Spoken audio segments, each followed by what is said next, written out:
बैसागुनि साफ्रोमबो आइ आफा रायजो राजा बिदा फंबाय बिब' बिनानावमोननिसिम गोसो सिंनि गाहाम हामलायनाय आरो गोजोननायखौ आङो बावहरग्रोबाय।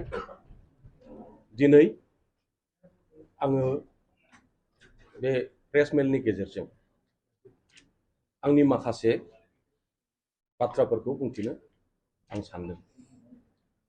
फैगौ 2 अक्ट' 4 बाजि चिरां जिल्लानि मावखुलि काजोल गामियाव आं मानव गेदेर प्रमद बर' बिथांनि दैदेननाय राजखान्थि हान्जा UPPL आव आंजों लोगोसे गोबां राजखान्थि हान्जा एबा आफादफोरनि दैदेनगिरिजों लोगोसे मावथिफारिया आरो रायजो राजा UPPL राजखान्थि हान्जायाव जगदान जानाय जासिगोन, जगदान होनाय जासिगोन, जयेन जानाय जासिगोन। बे बाथ्राखौ सोरखौबा गाज्रि मोननानै दुखु मोननानै बे थांखिखौ आं लायाखै। बियो दिनै समयनि दाबि, जोंनि परिस्थितिनि थिननाय। आरो बे हाबाफारियाव जायफोर गोसो गोनां इच्छा थानाय सुबुं एबा व्यक्तिया बाहागो लानो हागोन। गोजोन्थों।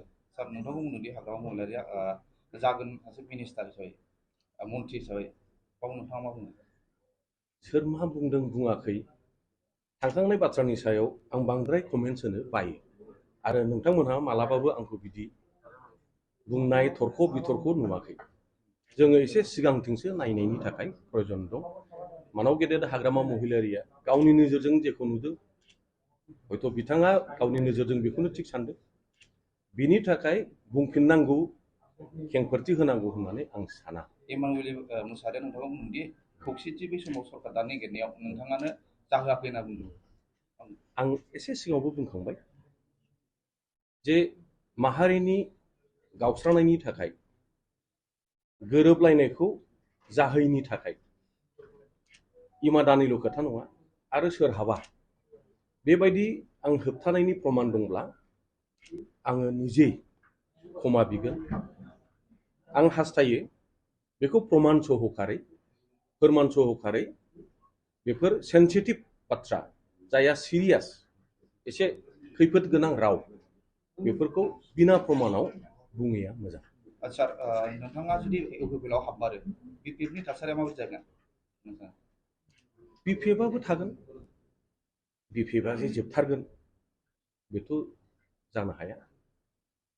मुल उद्देश्यआ जाहैबाय UPPLखौ गोख्रों खालामनानै जोंनि जि फैगौ सम माहारि हिसाबै जों खौसेयै जयै जोंनि भबिष्यतखौ निर्नय खालामनांगौ। बियो दिनै समयनि थिननाय। खाम्फा बरग'या नोंथांखौ हाबानो मानोना नोंथाङा BPF दाजेननायनि सासे सानसुमै होननानै बुङो। बे बाथ्राया बेसेबां? नै दा जि आङो प्रेस मेलनि गेजेरजों बुंबाय बे बाथ्रानि जेबो ओंथि गैला। बेखौ नोंथांमोनहा दा हमनो हाबाय, मोनदांबाय। मैया सोर बुंदों, दहाय फुंसिमाव मा बुंदोंमोन, बे दानि जि प्रेस मेल बेयो प्रमान खालामबाय आरो बे बुंनाय बाथ्राफ्रा जेबो रिलिभेन्सि गैला, ओंथि गैला, मिनिं गैला। नोंथांजों 3,000सो थांफागोन होननानै खौरां मोनदों। बिनि बाराबो जानो हागौ। गोजोन्थों। गोदान दोलोनि जानानै माबायदि खामानि मावलांगोन होनना सानो नोंथाङा उननि समाव रायजोनि जौगानायनि थाखाय? दोलोआ जेखौ बिबान होगोन, जेखौ डाइरेक्सन होगोन आरो आंनि केपासिटियाव जेसेबां रायजो राजाखौ सिबिनायनि थाखाय गोहो दं, केपासिटि दं, आं बेखौ रुजुनलांगोन। गोजोन्थों।